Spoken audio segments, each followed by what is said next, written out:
नमस्कार मंडळी, मी आज तुम्हाला रानभाजी करून दाखवणार आहे। त्या रानभाजीचं नाव आहे घोळाची भाजी। ती मला भाजीवाल्यांकडे छान होती म्हणून मी घेतली, ती निवडून घेतलेली आहे छान आणि तिला 2-3 पाण्याने धुवून घेतलेली आहे। आता आपण ती करायला घेऊया। त्यासाठी साहित्य: हिरवी मिरची, कच्चे शेंगदाणे आणि चवीनुसार मीठ घ्यायचे। आता आपण गॅस पेटवून घेऊया।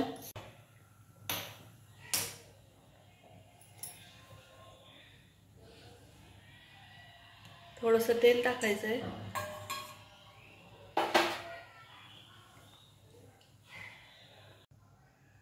तेल गरम झाले, त्यामध्ये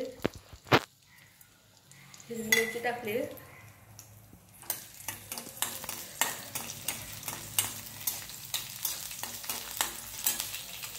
चांगली परतून घ्यायची तेलामध्ये। घोळाची भाजी पातळ सुद्धा करतात। परत अशीच भाजी कधी छान भेटली भाजीवाल्यांकडे तर ती घेऊन मी पातळ भाजी पण टाकणार आहे। कमीत कमी साहित्यात ही भाजी होती।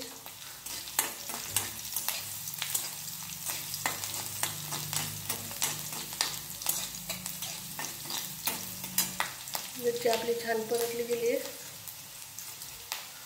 त्याच्यात आता धुवून घेतलेली घोळाची भाजी टाकायची।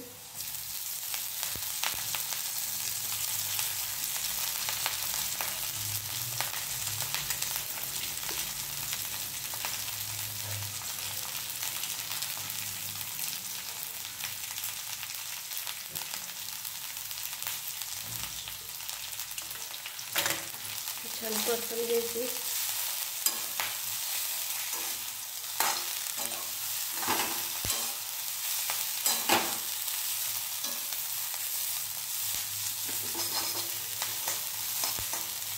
थोडंसं चवीनुसार मीठ टाकायचं आहे।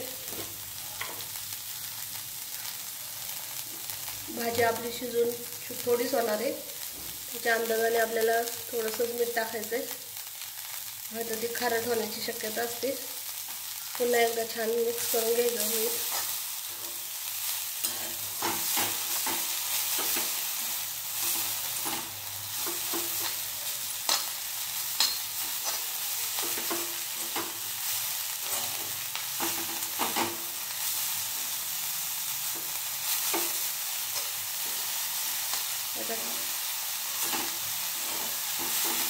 मंद आचेवरती 5 मिनिटं शिजून द्यायची, झाकण ठेवायचं त्याच्यावर।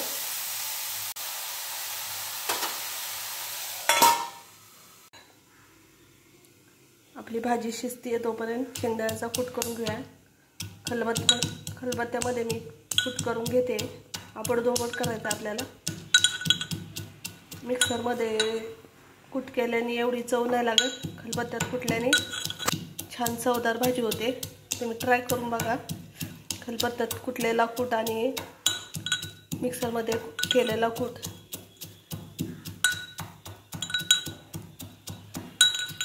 जास्त बारीक नाही करायचा, ओबडधोबडच ठेवायचा आहे।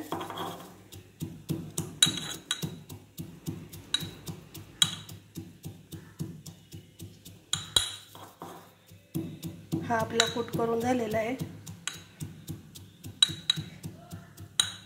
2 मिनिटं झाले भाजी शिजायला ठेवलेली, ती पाहूया आपण।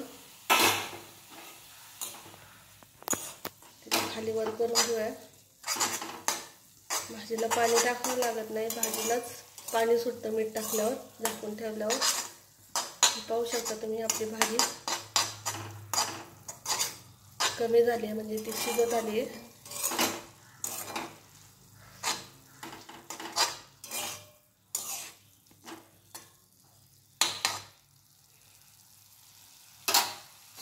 झाकून ठेवते मी।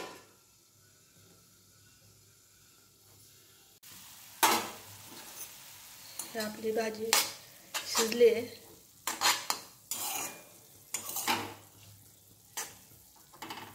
ह्या भाजीची चव थोडीशी आंबट असते। पोट साफ होण्यासाठी हिचं मदत होते, त्यामुळे महिन्यातून 8 दिवसातनं जसं भाजी मिळेल तशी ही खायला हरकत नाही आहे. आणि थोडीशी वेगळी चव म्हणून त्याच्याकडे तुम्ही पाहू शकता. ही आपली भाजी शिजलेली आहे.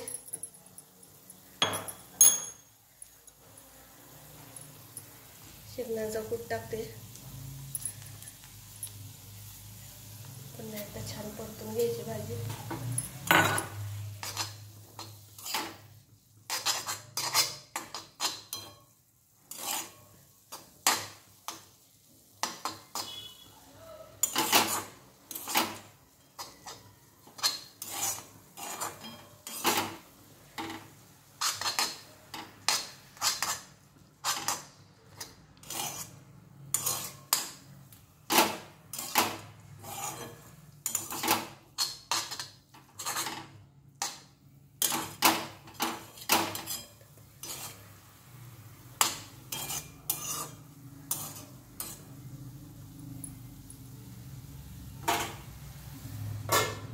सेकंदभर ठेवायचं झाकण त्याच्यावर.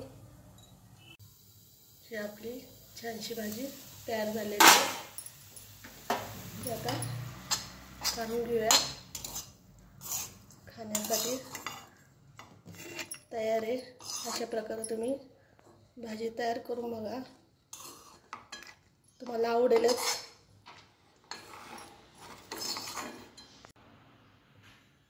ही आपली रानभाजी, घोळाची भाजी तयार झालेली आहे. तुम्हाला नक्कीच आवडेल. आवडल्यास लाईक करा, शेअर करा आणि माझ्या चॅनलला सबस्क्राईब करा. नमस्कार.